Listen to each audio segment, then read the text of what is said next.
across these two businesses, we've raised about 1.5 million US dollars. We raised about $500,000 for our previous company and around 1 million US for our current company, BoostBot. How do you get investment and money out of companies both in China and in the West? The first thing I'll say is Jim Fields, founder and CEO of BoostBot. He has raised millions of dollars through traditional and modern techniques, connecting influencers and brands through AI, and empowering current and future generations of young people to find work and fulfill their dreams. If I'm speaking with an AI, if I'm working on something, great, but if it's dealing with customer service, how do you make that a more personal experience? it's a good question. We actually get a lot of people ask that question. Big issue in China right now is the rising unemployment rate with young people. I haven't really heard of a great solution to that. Maybe you've got one. Just a random fan on the internet who said, "Dear Jim, you're American. I'm here in China. How do I make money from America via the internet?" I got this message and then I step back for a second. Oh, this is actually emblematic of a question that everybody wants the answer to now. There's all these new AI tools. The world is passing you by. Your neighbors on them. Your colleagues are on them. They're all learning how to use ChatGPT. And if you don't get on this thing now, you're going to be late. Jim, one issue I see here is everyone's trying to get money out of each other for funding, invest in this company, invest in my company. You're very successful with doing this. So how do you get investment and money out of companies both in China and in the West? So when it comes to investment, I get asked this question a lot. I've raised funds for several of the ventures that I've done in the last few years. And the first thing I'll say is don't get too caught up in the world of venture capital. A lot of people have seen movies like The Social Network or other films where you have an entrepreneur, he or she has a brilliant idea and creates a PowerPoint and brings it into a famous VC office. This also happens on the TV show Silicon Valley, for example, if you've seen. And they present it to the VC and the VC says, "Hey, I like it. I'm going to write you a check for $1 million, $5 million, $10 million. And the reality is this is usually not how these types of conversations go. So for us, we've actually raised money from a venture capital firm several years ago for my previous company, Relay Video. In 2017, there was a ton of activity in the venture capital environment in China. And we raised money for what at the time was actually more of a services business or more of a traditional agency business that's usually not considered to be very investable. Many years later, with our new company, BoostBot, we actually raised money again. And when we first started this company, we thought, okay, we're going to raise money from VCs because we hadn't done so before. But we learned that doing so now in 2020, at that time, 2022, or even to now in 2024, is a very different landscape. China is also in a very different place economically than it was several years ago. And we had to find a totally new approach to investment and seeking investment based on the new environment. How much have you raised? Yep. And how did you do it? So across these two businesses, we've raised about 1.5 million US dollars. We raised about $500,000 for our previous company and around 1 million US for our current company, BoostBot. For our previous company, it was a much more straightforward process of working with a venture capital firm. Like many things in China, it came to me in a very unexpected way. I was introduced to a friend who was working in the VC world, and they invited me for a meeting. And I don't know if this happened for you, but in China, you usually get involved in all kinds of different scenarios and meetings and meeting different people. And it's usually not wise to ascribe too much significance to any one meeting or WeChat introduction or professional connection, because sometimes things go somewhere, but sometimes they don't. And so one fateful day in Beijing in an afternoon, in I think it was September of 2017, I was in just such a conversation with someone on WeChat and said, "Hey, I'd heard you had this cool business creating films for Chinese startups, and we would like to arrange a meeting with you and the team of this venture capital firm." And at the time, it was like a cool winter's day in Beijing. I was wearing a hoodie, I was wearing sweatpants, crummy, sneakers, and I went to Costa Coffee in Guomao in Beijing. I walked in, and there was 3 men seated there with briefcases and like 3-piece suits, ties, and they were sitting in a row. And I sat down in front of the one in the middle, and he was like, "Tell me about your revenue projections for the next 5 years." And I was like, "Oh my God, what?" And they just asked me these rapid fire questions, what's your business model? Where are you going? Who are your competitors? Who are your primary customers? And so as soon as this meeting ended, I called my business partner at the time. I was like, first of all, these guys are legit. Second of all, there's no way we're going to get funded because I totally biffed this meeting. And surprisingly, a few days after that, I got a call from the junior partner in that firm. And he was like, "We like your business and we would like to have a follow-up meeting." And so then we went and started what in the investment world is called a due diligence process. We had several more follow-up meetings. We had to provide some financial documentation, et cetera. But then they made an offer to us for using something called a term sheet, which is, this instrument for demonstrating that a venture capital firm wants to make an investment for, at the time, about $500,000, the equivalent in renminbi, around 3.3 million renminbi. And so at the time, again, like the investment landscape was different. China was economically in a very strong place. There was also a lot of venture capital activity happening all the time. And for a big fund like that, putting in $500,000 into what seemed, like an interesting business with an interesting founding team was like a relatively small amount of money.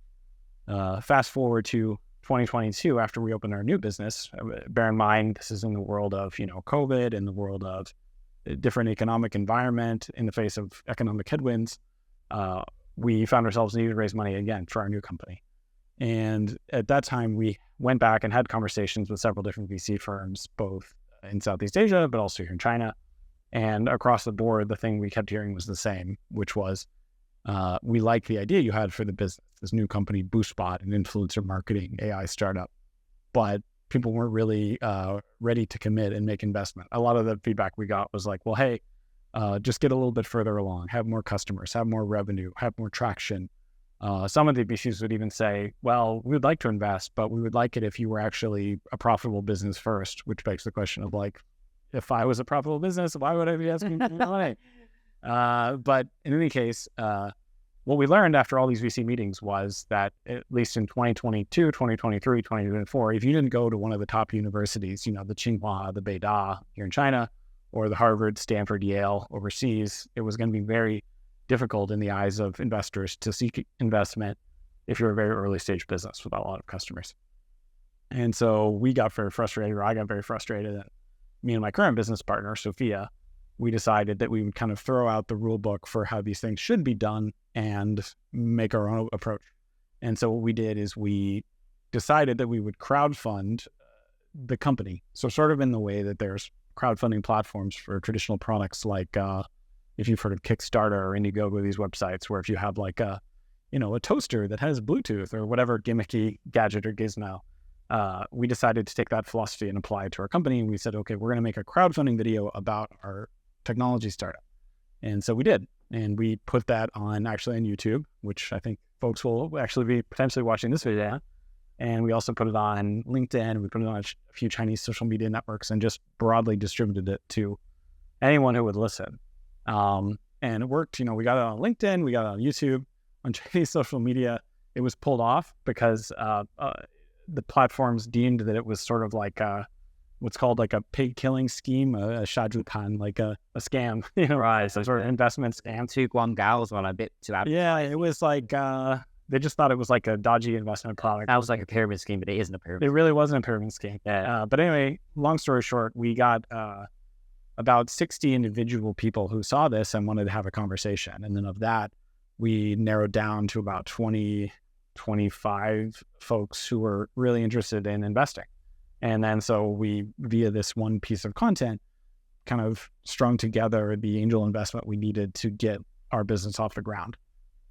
And I think this all speaks to maybe two things. The first of all is if you are seeking investment, in this world that we're in now in 2024, don't just think about traditional venture capital firms. There's a lot of tools in the West, where you can seek out online crowdfunding platforms, or in Asia.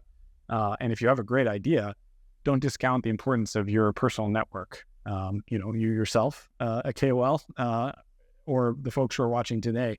I'm sure you have people in your community, in your circle, in your professional world who have access to capital. And if you're in a world where people aren't investing in the VC world, or people are investing in the, in traditional VC channels, it's time to think about different channels. And that's what we did. It took a lot of work. It also took a lot of sweat and tears. We filmed this crowdfunding video in a gym. So it was like me and my business partner, Sophia, and she was filming me like lifting weights. It was like deliberately a bit like goofy, just kind of eye-catching. It was inspired by the Dollar Shave Club, if you say they did that like viral ad. And so we kind of embraced that style and made this film. But that was the key for us. And that approach to fundraising, and then secondly, I think an approach to storytelling is really what's been the fuel that's gotten us to where we are now, is figuring out a way to tell that story, to get people excited, to get stakeholders behind you. And it's very you, Jim, isn't it? You obviously like to train, it's part of your lifestyle. And I think it's a really great point that you have to throw out playbook nowadays. It isn't just going to be necessarily a meeting with a guy in a suit and you go through the projections. Now it is, we've got this great tool, the phone, and you can transmit this message very, very quickly to millions of people. I think it's a really great point. BoostBot, what is it, and how is it going to help me and influencers and other companies? You know the world of influencer marketing as an influencer yourself, in multiple channels. And for us, we looked at this problem from a few different perspectives. I myself, also a YouTuber. If you're watching this on YouTube, you can look for GRTR Tech, my channel that I haven't updated in 2 to 3 years. But I built up a following on YouTube and started to get brands who wanted to work with me when I was doing more content back in 2021. And I kept noticing that I got emails from brands, particularly brands here in China, that were written usually pretty poorly because it was folks who were using English as a second language. They didn't really understand how to write high quality correspondence to influencers. And again, no criticism there. Like, I know if I was writing an email and I had to write very professional Chinese, that would be a challenge for me, even as a long-term expat here in China. And so the emails were not very good and the correspondence was challenging and there was a lot of barriers, right? Like communication, culture, etc. And so what we thought about initially when we thought about this company was creating some tools for brands in China that wanted to go global to reach international social media influencers on TikTok, YouTube, and Instagram. Obviously, another barrier is China's internet and the Western internet are separate. And here in China, you can't access a lot of these Western platforms. So it's difficult for folks here in China to source talents overseas. And so as time has gone on the last 2 years, BoostBot is sort of evolved. Initially, it was more just a bridge to connect these two groups. But as more and more AI tools have come out, for instance, like ChatGPT and OpenAI opening up their technology through an API to basically allow third-party developers to integrate their solutions into software, we built what's called an AI agent. It's sort of like an assistant to help brands who want to do influencer marketing overseas. And you can think of it a little bit like a colleague or a new member of your team, where you can actually give it tasks like, help me automate my influencer outreach based on these criteria, and it will go out and look for people for you and communicate with them and get them signed up for campaigns. So that's BoostBot. How do you differentiate yourself from your competitors? Because I've seen a few of these companies in the US now. Sure. They want to bridge China and America with brands and the influencers, whether it be on TikTok or on Instagram, on YouTube. So how are you going to differentiate yourselves from these companies that are coming to China? There's a lot of companies now. There's loads of companies, both here in China and in the States, as you said, Europe. There's lots of different options. I think that for us, there's probably 2 key differentiators. The first is we kind of want to focus on like small to medium-sized brands and small to medium-sized influencers. So why small to medium-sized brands? There's huge companies like Nike, Coca-Cola, Apple. And you and I know as influencers, if you get an email from Apple and they want you to make a new video about the Vision Pro, you're going to do it because it's like a sexy, well-known brand. It's going to bring traffic to your channel. It's exciting. It's like built-in virality, etc. But if it's, Guangzhou USB 3.0 Cables Incorporated Limited, you might not even open the email. You might just be like, well, what is this? Even if it's a really good product, right? Just because it doesn't have that built-in appeal. So these small to mid-sized brands, because they're not sexy, they don't get access to a lot of opportunities to work with cool influencers. And then on the influencer side, you have like the big influencers, right? The Jake Pauls, the MKBHDs, the Joe Rogans, and they get the sponsorships from all the brands because they're like at the top of the food chain. But you have this huge cohort of all these other people who are, between 50,000, 10,000, up to 100,000 followers who are just getting ignored because they're kind of off the radar of most traditional brands. And the thing is, in the world, you have actually hundreds of thousands, even millions of brands and hundreds of millions of influencers who are kind of completely unable to find one another in the current market. And so what we're trying to do is not only use AI to automate the process, but kind of connect these more grassroots communities with one another, brands on one side and influencers on the opposite. It's not just about like the big sexy accounts. It's about like, mom and pop shops, small upcoming brands connecting with specialist influencers. And I think that's a really great point, that you as that bridge between China and the West. So you speak the language, you're culturalized, as I say, coin that term.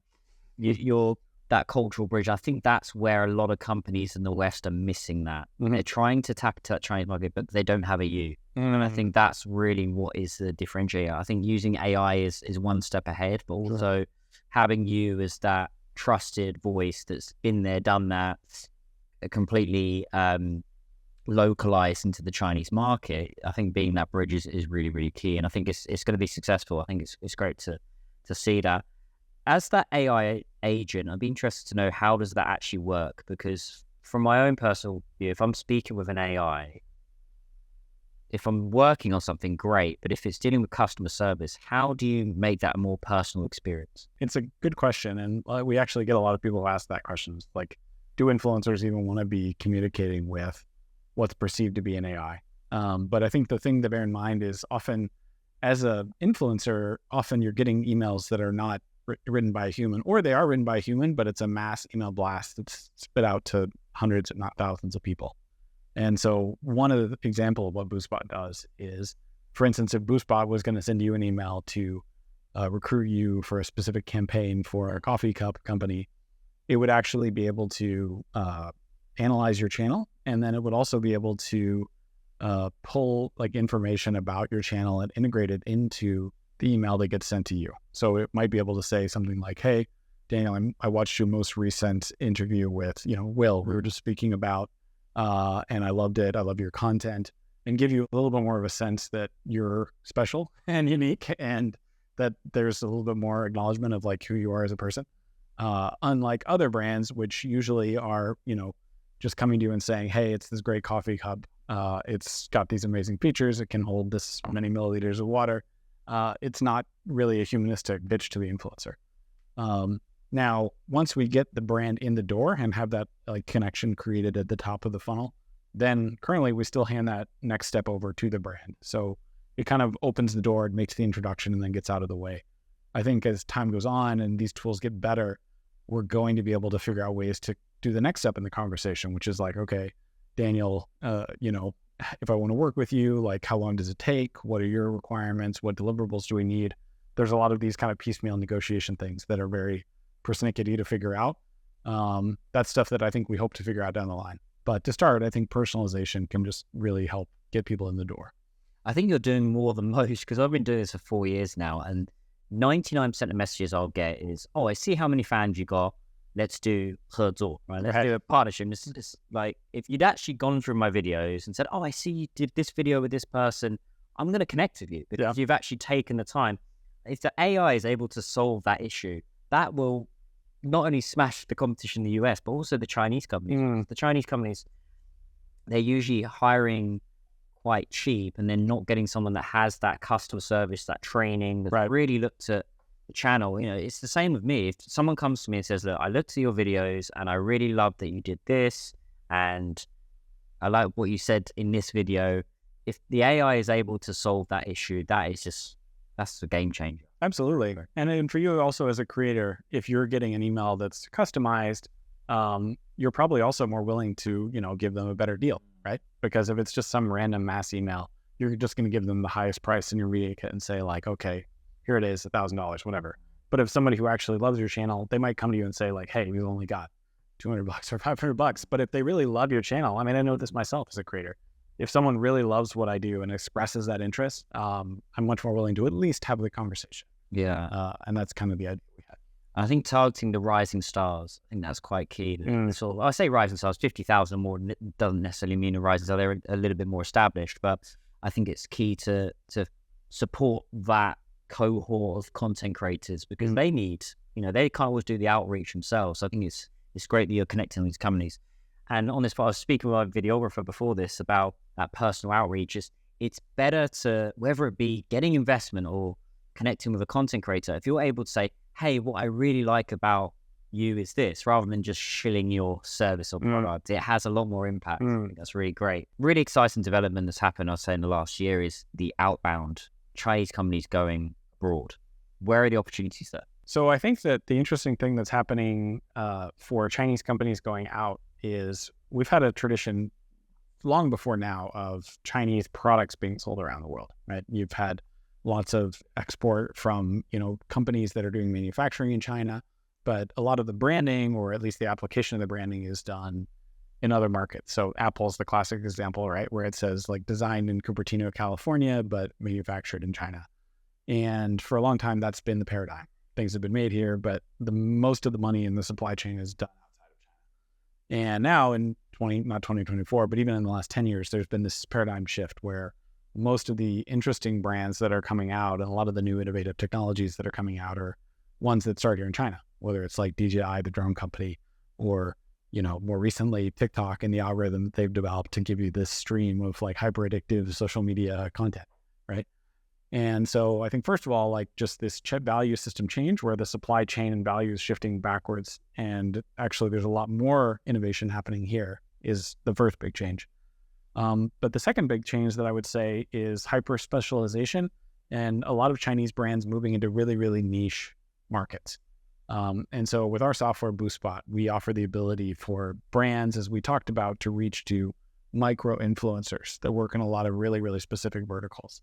And we get like very eclectic brands that reach out to us who are making things, for instance, like golf carts. They only want to reach out to people and influencers who are related to golf carts, or like hydroponic light systems that are useful for growing certain types of plants in your home that we won't specify, or, sex products, any manner of like very, very specific product for a very specific audience.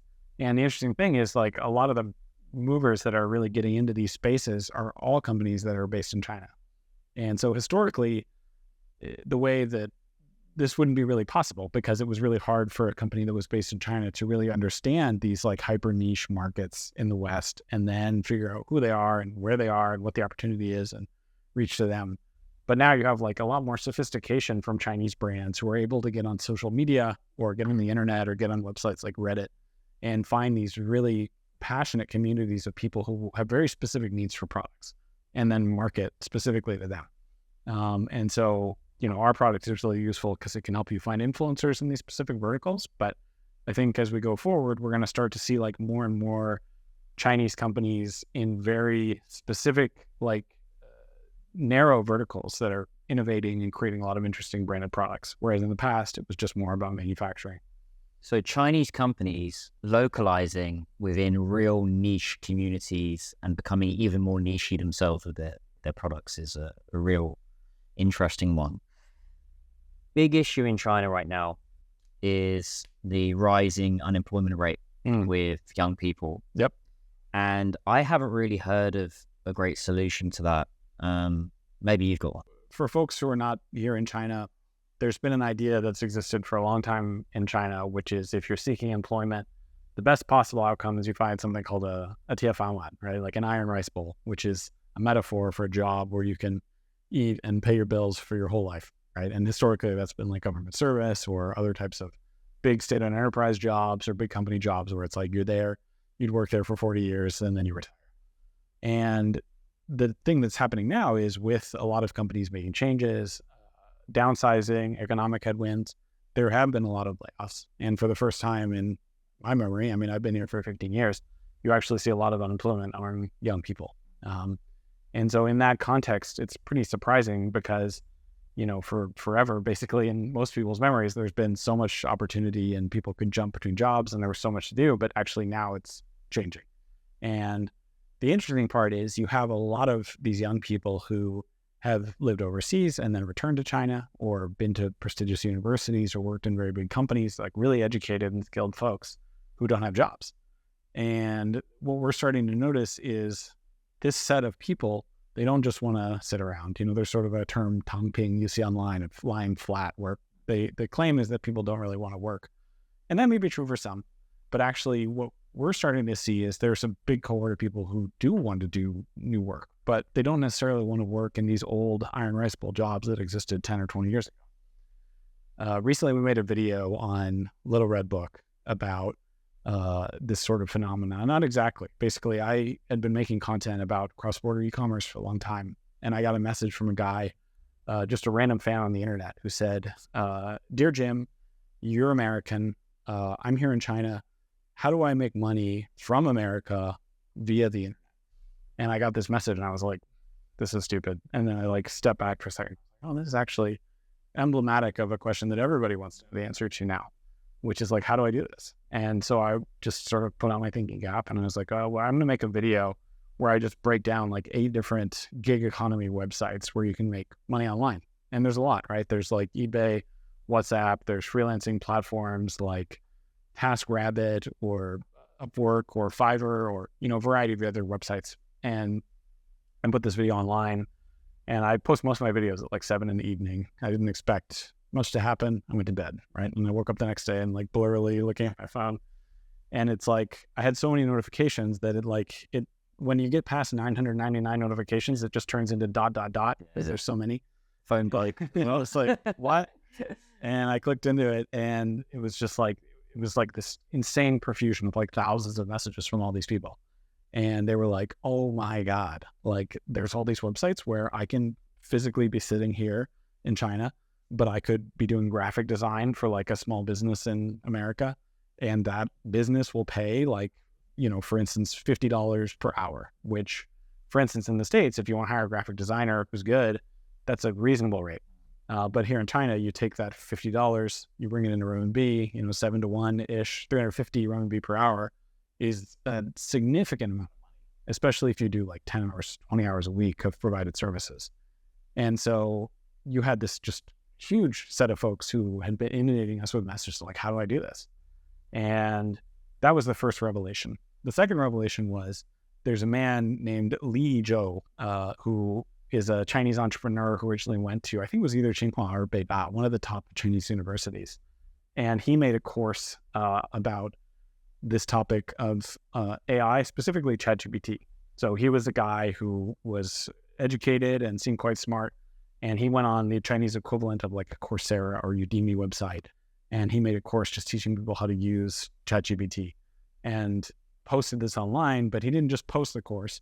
In order to drive traffic for the course, he did live streaming. So in China, the way that you sell many products, whether it's a physical product or, for instance, a more abstract product like an online course, is via live streaming. And so live streaming is you go on these platforms and you'll do like a live stream with your audience. And as you do the live stream, aggressively sell the product. And his pitch was basically, if I was him and you were my audience, I'd say, there's all these new AI tools. The world is passing you by. Your neighbors on them, your colleagues are on them. They're all learning how to use ChatGPT. And if you don't get on this thing now, you're going to be left behind. And by the way, I've got a deal, and in the next 10 minutes, you can buy my course for, 99.9 renminbi. And of course, he would use this as a very manipulative style of selling, but it was extremely successful, especially in second and third tier cities in China where people had this vague awareness of AI, but they didn't really know what it was. And so he capitalized on this like desire to learn about AI and ChatGPT, and he sold something like 50 million renminbi courses in about 2 months, about $7 million of course sales. Looping back to what we were thinking about, we're not trying to bilk anyone with dodgy AI courses, right? But I think what we realized is this kind of idea of online freelancing or service providing professional services, you do have all these really smart people here in China who are young, who are educated, who are skilled, and they're really seeking new opportunities. And at the same time, you have this, growing market for online education where people are really trying to find ways to learn about new topics and do so through these types of courses. And so we decided that we would, come up with a course and basically teach folks how to get onto these platforms, because it's not just as simple as setting up an account. One of the primary challenges that happens is when you get on these sites, it's about selling yourself as the service provider. And so many folks in China are brought up in like STEM education. A lot of people are, very kind of bookish and intellectual. And a lot of the skills that we get in Western education systems like public speaking or podcasting or presenting ourselves, they're things that come more naturally for Western folks. But for people here in China who are, doing it completely different education system where that type of public expression isn't as valued, it's really hard for people to present themselves well, especially to global folks who are outside of China. Potentially, imagine like a mom and pop shop that needs graphic design in rural America or like, the UK, like as a Chinese person, like communicating to them in their language is quite intimidating. And so we see an opportunity to give people some lessons in those tools and leverage our existing experience with video and storytelling and cross-border bilingual communication to help those folks find their next opportunity. I think it's brilliant because you're actually legit as well. So I get it on YouTube. I'll be watching a YouTube video and you get maybe the Singaporean, Malaysian leadership coaches. They teach you how to invest and all this kind of stuff. But I don't know them. How can I believe that? It's great marketing. Sure. But the thing is with you is you've actually got the goods to go along. So I think with a training course and you've got the experience and the goods and trust here in China, I think it's a winner. I think it's brilliant. So I'm looking forward to that. I'll definitely, I'll probably sign up to your course. No, please. That guy's course, was it actually good? Was it actually Lee Zhou's course? Yeah. So I did download Lee Zhou's course, and I watched it. I mean, the thing is his target audience is meant, I think, to be more like rural folks in China who really don't know much about these tools. And so as a primer to like very, relatively basic education about what AI is, I think they're okay. Like if you'd never used ChatGPT before and you need to know like, okay, what is ChatGPT? What is a prompt? How do you write a prompt? How do you write a prompt that will get you the things you want, et cetera? So I think that kind of basic information was fine. You could argue that a course like that isn't needed, but again, if you're living in rural China and you've never used this type of system, maybe you do need it. So I would say it's like kind of a matter of perspective. Somebody who's cynical could say it's a waste of time or it's manipulative or a waste of money, but somebody could also say like it's better than any existing tools they have. And how are you going to promote this? You touched on the live streaming side. Yeah, well, first of all, we're doing our exclusive premiere today on the Panda Profits podcast. So that's number one. And then secondly, we're going to be ourselves doing live streaming in China.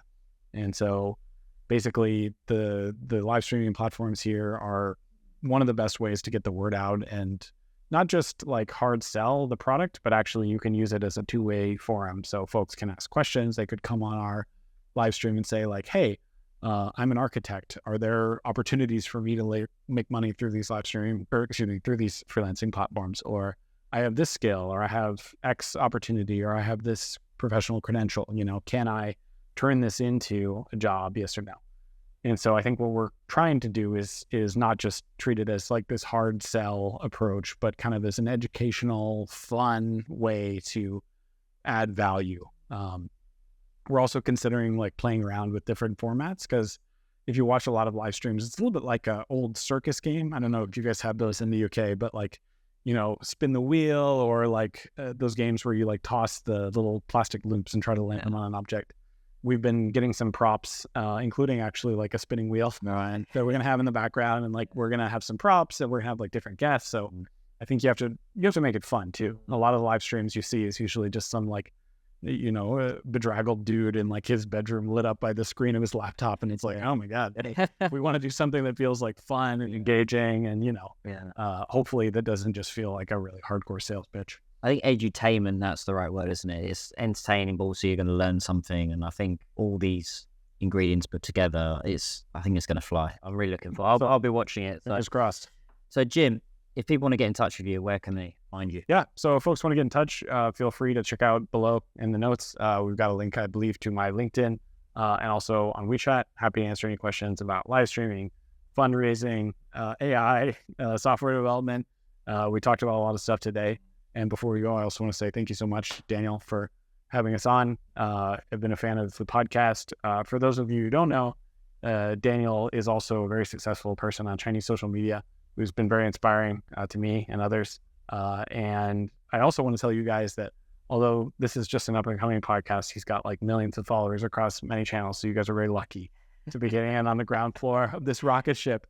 Thank you. I'm shocked. Yeah, I really appreciate that. And I'm inspired by you. I think it's incredible the business that you're doing because it's combining this new technology, but it's also empowering young people, which is what we want here in Joe. You're giving back to society, which I think is a really great one. So thank you. Appreciate it. And see you next time, guys. Like, subscribe.